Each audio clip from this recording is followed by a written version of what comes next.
Shadow and her two friends, Aspen and Estra, were enjoying lush ferns and twigs by a creek. It was hard to find places that weren't strip mined by other deer or cased out by predators, so Shadow was appreciated for her years of experience by her two charges. She knew a cougar had sometimes set up ambushes at the site, but she had escaped many a cougar by early detection. "Are you saying that as long as you see a cougar, you're pretty much okay?" "Pretty much," came the reply. "Cougars are very hard-hitting and lethal, but they're short-winded. As long as you get a good lead on them, your chances of getting away are pretty good. I've never lost a friend to a cougar yet." Esther's concerns were, "We still need to keep an eye on and make sure that one doesn't get too close, don't we?" "Well, of course there's a risk, but look at the reward. The best eating you can have in the forest. Do you want to eat well or stay safe?" Shadow thought she could hear a twig snap about 45 degrees off the wind line and upwind. Her composure seemed to skip a beat when she noticed a slightly reflective pair of eyes. They were looking at her through some dense brush, making her head, and it made her hair stand on end. Aspen and Estra noticed her look of concern and asked her if something was wrong, but she kept looking to see how much the eyes moved, which was barely. "Shadow, look at me. What is it?" Estra asked Shadow, who glanced towards her long enough for the eyes to relocate. "Should we run yet, Shadow?" "Shadow, as long as I know where it is," she cliched. "Do you?" She looked back, and she looked where the eyes were and couldn't see him. "I don't see him anymore." "Well, if you can't see him, how do you know where they are?" "If you don't know..." Shadow suggested that the three of them go downwind of the disturbance so they can peg it better. BBW froze in his tracks. All he could think of was, "Oh man, I've been made. It's over. Another failure. That'll be 4 days now." As he basically watched the matriarch doe staring intently in his direction. "Oh man. Oh well, maybe on the 4th day we might get something." He was just about to resign himself to what appeared to be the inevitable when he saw her distracted by the other doe.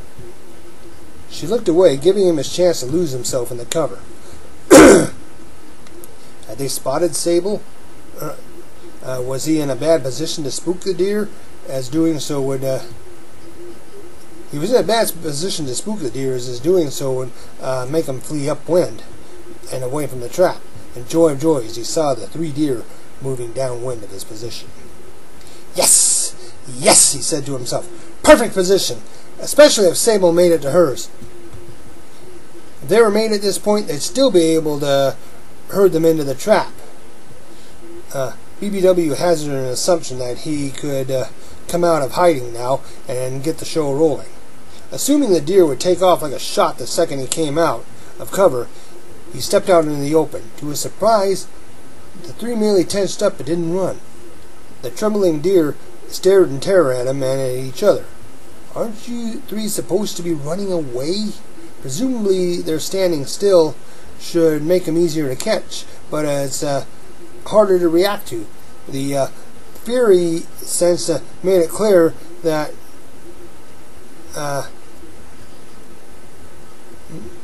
something had to give. "You ladies have something we want." "What's that?" Aspen asked politely. "Your blood," BBW leered. "Well, we gave it the office." Estra came out with, yeah, that was Estra's answer. "We mean all of it. Blood, flesh, internal organs. Pick your teeth with our bones," pontificated Sable. Following BBW's initiative in presenting herself, "Put another way," snarled BBW. "We're going to eat you up." "You stupid fool," Aspen got in Shadow's face. "All you said was cougar, cougar, cougar. You didn't think of wolves, did you? I hope they rip your guts out through your groin." Shadow struck at her with her front hooves. "Don't you ever correct upwards!" And "Jerry! Jerry! Jerry!" BBW and Sable taunted as the two and Ezra tried to make a few token attempts to break the up the little cat fight between her two fellow does, and the strain of it was all in the face of mortal danger, to the snapping point where they finally decided to.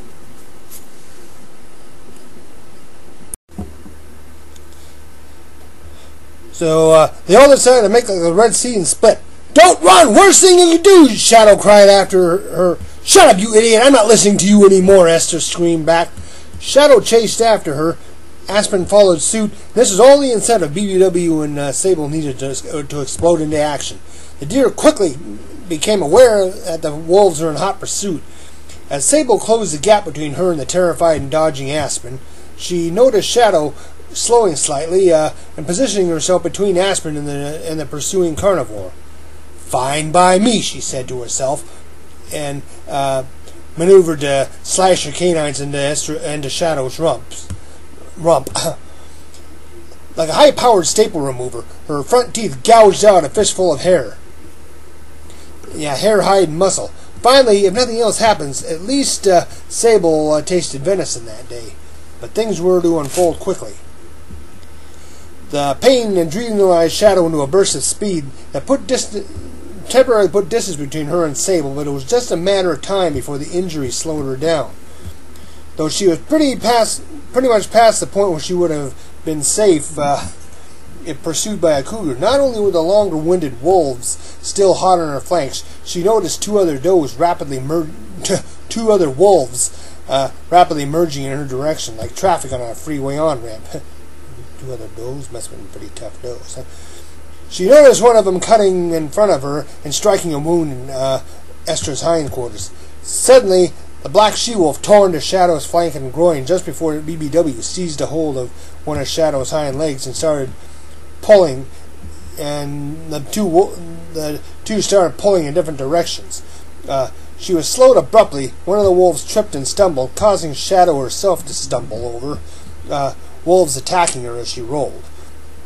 She tried to lash out with her front hooves after she stopped, but Sable and BBW were making short work of her from behind.